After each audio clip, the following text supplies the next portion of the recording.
छात्राओं ने जाना पुलिस विभाग की कार्यप्रणाली। लखीमपुर खीरी थाना शारदांगा में पुलिस ने राजकीय इंटर कॉलेज की छात्राओं को पुलिस विभाग की कार्यप्रणाली की विस्तृत जानकारी दी। थाना प्रभारी ब्रिजेश कुमार मौर्य ने एफआईआर दर्ज करने की प्रक्रिया, भारतीय न्याय संहिता, बीएनएस विवेचना, जीडी संचालन और थाने के अभिलेखों के बारे में बताया। उन्होंने समझाया कि पुलिस जनता की सुरक्षा और न्याय दिलाने के लिए किस प्रकार कार्य करती है। इस जागरूकता कार्यक्रम से छात्राओं को कानून और पुलिस प्रक्रियाओं की बेहतर समझ मिली, जिससे वे अपने अधिकारों और कर्तव्यों के प्रति जागरूक हो सकें। इसमें न्यायालय से सीजीएम साहब के यहाँ से, सीजीएम साहब के, डिस्ट्रिक्ट जज साहब के यहाँ से, रजिस्टर बहुत से न्यायालय हैं। सारे न्यायालयों से जो संबंधित कागजात होगा इसमें आएगा। किसी का सम्मान आता है, आपको साक्ष्य देने जाना है तो उनका सम्मान आ जाएगा कि आप जो फला जो है आपको ये दिन आपको वहाँ साक्ष्य देने जाना है, वो सिपाही जाएगा चाहे दीवान जाएगा, हमारा आपको दस्तखत करा देगा, आपको जानकारी दे देगा कि ये मुकदमा नंबर है, ये संख्या है, ये अदालत का नंबर है, आप नोट कर लीजिए और इस तारीख को आपको वहाँ 10 बजे जाना है और आप जाओगे 10 बजे तो आपका जाना ही जाना है। वहाँ जाकर के अदालत में अपनी बात बताएंगे कि हम इसी तरीके से वहाँ हालांकि केस में मैं गया था या मैं देखा था या ये किया था, जो भी होगा आप वहाँ बताएंगे। सबका अलग अलग होता है, इसी तरीके से ठीक। फिर उसके बाद आता है वारंट। जैसे कोई गवाही तो नहीं गया तो उसका भी रिव्यू हो जाता है, जमानती वारंट आ जाता है कि पुलिस द्वारा जो है इनको जमानत देकर छोड़ दिया जाए, भाई हिदायत देकर छोड़ दिया जाए कि आपका जो है वहाँ पे केस में जाकर साक्ष्य देना है, बयान देना है, तो आप जाकर के दे आइए, नहीं अगली बार वारंट आएगा पकड़ के ले जाना पड़ेगा। फिर उसी कार्य के लिए न्यायालय जो है आपको वारंट भेजती है, तो फिर पुलिस यहीं जाकर पकड़ के बंद करती है और फिर ले जाकर के आपको वहाँ प्रोड्यूस करती है, उपस्थित कराती है। यह है सिस्टम इसमें। तो वही सब जितने भी वहाँ से आते हैं वो सारी चीज़ें इसमें चढ़ते हैं, सब एंट्री किया जाता है। एंट्री किया जाता है किस सिपाही को मिला, कौन सिपाही गया वहाँ पे लेके आया, तो फिर क्या लिखाया है।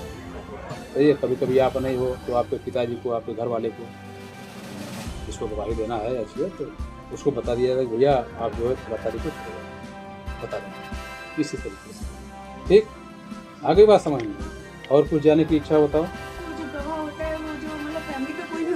नहीं, जो गवाह होगा वही होगा, नाम से आएगा। जिस घटना को जो आदि प्रत्यक्ष देखा रहेगा वही तो बता पाएगा। उनके पिताजी थोड़ा ना वहाँ रहेंगे तो बताएंगे। अरे उनके घर वालों को बताएंगे, उनको भेज। ये जैसे भेजने के लिए कि जैसे मान लीजिए आपको जाना है वहाँ गवाही देने के लिए, आपको गवाही देने वहाँ जाना है, तो मान लीजिए कि सिपाही आपके घर पे गए, दीवानी हमारे आपके घर पे गए, आप मौके से नहीं हो घर पे, आपके पिताजी या कोई मिला तो कागज मिले कि हाँ ये सुधा नहीं है, माता जी को आवे तो वो बताएंगे कि वो गई है अभी मौसी के यहाँ, वो तुम्हारी शादी में गई हुई है, तो क्या बात है, तो वो बता देंगे कि ये बात है, इस कोर्ट में आप जाएंगे, बता दीजिएगा उनको कि आप ले जाइएगा, वहाँ उनकी गवाही होनी है, वो जाना आप ही को पड़ेगा। ये तो सूचना का एक माध्यम है, केवल आपकी सूचना किया जाएगा। वो आग जैसे आप आएंगे घर पे बताया जाएगा, तो आपको बताएंगी इस चीज़ को, वो बात हो जाएंगी, हाँ दीवान जी आए थे, तुम्हारा फला चीज़ का कागज है, चले जाओ कल कोर्ट गवाही है। ये है चीज़। इसके अलावा जैसे कुछ महिला संबंधी अपराध होते हैं, इसके बारे में बता दें आप लोगों को। महिला संबंधी अपराधों पे बहुत सरकार में बहुत ज़्यादा डिस्क्रिमिनेशन हो गया है, मतलब ज़्यादा विस्तृत रूप से वो किया गया है। छेड़खानी है, दुष्कर्म है, शादी के बाद की चीज़ें हैं, या फिर वो फैमिली क्या कहते हैं उसको, दहेज उत्पीड़न हो गया, और घरेलू अपराध जैसे हो गया, घरेलू हिंसा जिसको कहते हैं, जिसे अभी घर पे आपके माता पिता समझाएंगे, आप नहीं मानेंगे। शहर में किसी थाने में, किसी सर्किल में, किसी भी सेक्टर में कोई भी चीज़ है तो उसके सारे रिस्पॉन्सिबल उनकी मांग, वो हम लोगों को अपन तरीके से बताएंगे कि आप ये काम करो ऐसे सही रहेगा, या ऐसे करोगे तो ये चीज़ें रहेंगे, ये सारी चीज़ें जो है वो बताएंगे। इसी तरीके से ये एक स्ट्रक्चर है पुलिस विभाग का। ये तो जिले स्तर की व्यवस्था है, 3 जिले 4 जिले मिला करके फिर एक रेंज बनेगा। उस रेंज को पे जो है रेंज के ऊपर जो है डीआईजी सर रहेंगे, वो एसपी सर से पौधे में ऊंचे रहेंगे। आईजी स्तर के हमारे यहाँ इनका प्रमोशन भी हो चुका है, इसमें एडीजी हैं। इसके बाद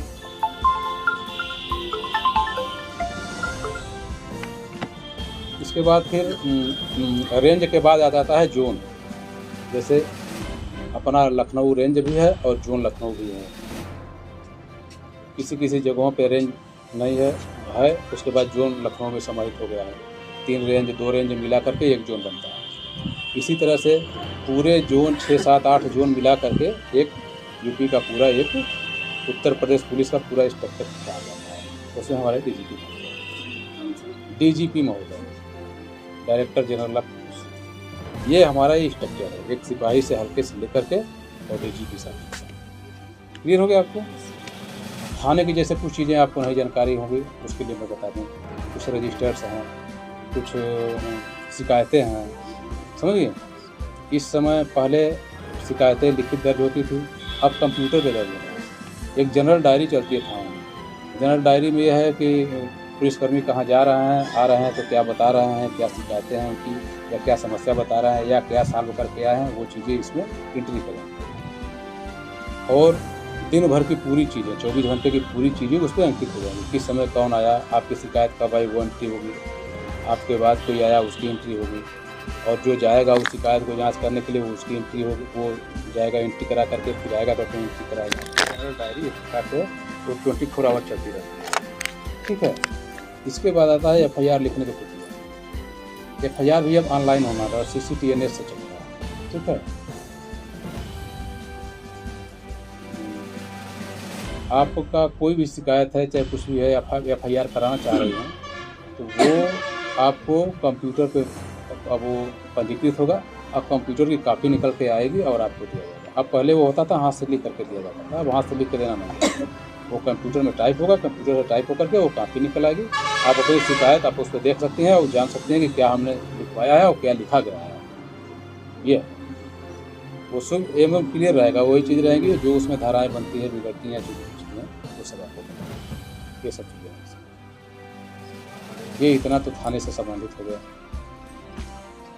अब इसके अलावा और कुछ रजिस्टर्स हैं, जैसे महिला संबंधी रजिस्टर होगा। एक हमारे यहाँ अपराध रजिस्टर है ये, इसमें थाने में जो भी अपराध घटित होगा तो सब आपको इसमें दर्ज होगा। आज जैसे किसी का दारू पकड़ा गया है तो वो आ गया, कल किसी का मारपीट का हुआ है तो मारपीट दर्ज, मतलब सब सीरियल वाइज होगा। आज क्या हुआ, अभी मान लीजिए सुबह कुछ और हो गया, शाम को कुछ और, तो सुबह वाले का एंट्री हो जाएगा, कुछ शाम वाले के नाम से एंट्री होगा। ये रजिस्टर्स हैं इसमें सब छोटे से लेकर बड़े मामले सब इसमें लिखे जाएंगे, सब सूचीबद्ध हैं इसमें देखिए ना आप। एक टाइमिंग, जिसका टाइमिंग पहले रहेगा वो पहले लिखा जाएगा, जो जब होगा उस टाइम उस दिन होता ही रहेगा, उसी अनुसार से वो चेंजिंग होता रहेगा। उसकी संख्या आगे बढ़ती रहेगी, अपराध क्राइम नंबर जो है आगे बढ़ता रहेगा। जैसे सुबह 1 हुआ, दोपहर में कोई घटना आई 2 हो जाएगा उसका क्राइम नंबर, फिर शाम को आई 3 हो जाएगा, दूसरे दिन आई 4 हो जाएगा। ये नंबर 1 क्राइम है, ये 60 एक्साइज है, दारू है। ये किसी ने दारू ले जा रहा होगा या बेच रहा होगा, तो दारू ये संजय सिंह ने पकड़ के लाया है और प्रतिवादी का नाम है सर्वेश कुमार। ठीक है। जो प्रतिवादी जो विपक्षी है, जो अभियुक्त है, जो दारू बना रहा था या जो दारू ले जा रहा था, उसको जो मुलजिम होता, वो 1 जनवरी को पहले दिन उन्हें ये कार्य किया था, उनका पहले ही दिन लिख दिया गया। दूसरे नंबर पे है, फिर किसी ने दारू ही बनाया था, उसका दारू वाला फिर लिख दिया गया है। ये भी पहले ही दिन हुआ है, मतलब 1 ही तारीख को हुआ है। ठीक है। जैसे 2 तारीख को हुआ है, ये 2 तारीख को ये मारपीट और वो लिखा है। ठीक है। फिर इसके बाद 3 तारीख को आ गया ये मारपीट का, फिर इसमें लिखा हुआ है, वो 4थे नंबर क्राइम पे चला गया। ठीक है। 5वें नंबर पे जो हुआ है वो हो गया 5 है, ये एक्सीडेंट हुआ होगा कहीं पे, गाड़ी संख्या UP 45D4075 द्वारा किसी का एक्सीडेंट हुआ। इसमें लिखा हुआ है कि आवेदिका के पति को बस संख्या इतना के चालक द्वारा लापरवाही व तेजी से टक्कर मार देना, जिससे मौके पर ही आवेदिका के पति व दोस्तों के घायल हो जाना और इलाज के दौरान पति की मृत्यु हो गई। पुलिस वहाँ गई, तत्काल उपचार के लिए अस्पताल भेज दी, वहाँ उपचार कुछ देर हुआ, जो ठीक होने लायक रहा वो ठीक हो गया, जो ठीक होने लायक नहीं था वो हो गई। फिर उसको उसका पोस्टमार्टम हुआ, सारी बातें हुई। फिर ये जांच अधिकारी ने अपना जो है जो भी जांच किया कराते थे उनकी चार्जशीट सबमिट करके न्यायालय में, ये सारी चीज़ें इसमें इस तरीके से। ठीक है। इसी तरीके से जो भी होगा, जैसे 2-3 दिन तो कोई बातें नहीं होती है तो नहीं होगा, लेकिन जब भी होगा 8वें दिन 7वें दिन तो अगला जो क्रम आएगा उसको लिखा जाएगा। वो छोड़ना नहीं है कि 4 दिन गैप हो गया तो 4 दिन का छोड़ दिया गया, ऐसा कुछ नहीं। एक सीरियल वाइज से चलेगा, ये सब चलता हुआ है। ठीक है। आगे बात समझ में ये है, सब है एकदम, शॉर्ट का है, मारपीट का है, ये सब ऐसे 4-5 बीट बना करके एक हल्का बनता है। उस हल्के में जो है एक दरोगा जी रहेंगे, 2 दरोगा जी भी हो सकते हैं। तो इनका ये काम है कि वो पूरे उतने हल्के क्षेत्र के जिम्मेदार होंगे, वहाँ के अपराध के बारे में, वहाँ के गश्त के बारे में, वहाँ के और जो भी पुलिस संबंधी कार्य है वो सबके लिए जिम्मेदार। फिर उसके बाद आ जाता है पूरा थाना क्षेत्र। पूरे थाना क्षेत्र में एक एएसओ या एक प्रभारी निरीक्षक रहेगा, जैसे कि मैं हूँ। तो पूरे थाने क्षेत्र की जिम्मेदारी मेरी है। आपके गांव में कुछ हो गया तो वहाँ के सिपाही से मैं बात काम करके कराऊंगा, या दरोगा जी से करके कराऊंगा, या नहीं कुछ होगा तो मैं स्वयं चला जाऊँगा वहाँ पर। प्रधान जी को दोनों थोड़ा पूछा। ठीक है, ये हो गया, ये थाने की स्ट्रक्चर व्यवस्था है, मतलब ये इस तरीके से थाना कार्य करता है। इसके बाद फिर आ जाता है 3-4 थाने मिला करके एक सर्किल बनता है। उसमें एक सर्किल अफसर नियुक्त हो गए। सर्किल अफसर हम लोग सीओ कहते हैं, क्षेत्राधिकारी। तो क्षेत्राधिकारी महोदय का ये कार्य है कि 4-5 थानों को मिला करके जितने गांव है वो सारे के जिम्मेदार हुआ। हमारे थाने में हो, चाहे खीरी थाने में हो, चाहे सदर थाने में हो, चाहे। आज शारदा नगर थाने पर आई थी, क्या बताया है? थाने के बारे में बताया गया है, अपराधों के बारे में बताया गया है, कौन से अपराध के लिए कौन सी सज़ा दी जाती है, कितने कितने साल की सज़ा होती है, इस सब के बारे में बताया गया है। और हमारा थाना कितने भागों में विभक्त है और इसमें क्या क्या एंटर हो सकता है, कितने गाँव के लिए ये है, ये सब सारी जानकारी हमें दी गई। और कौन किसी बड़ा अधिकारी होता है, किसके क्या होते हैं, वो सब बताया गया। अच्छा, और भी रजिस्टर दिखाए गए? कौन कौन से रजिस्टर दिखाए गए? मतलब रजिस्टर, अपराध रजिस्टर दिखाए गए, महिला अपराध रजिस्टर दिखाया गया, और अपराध क्रमागत नोट होते हैं, बताया गया है।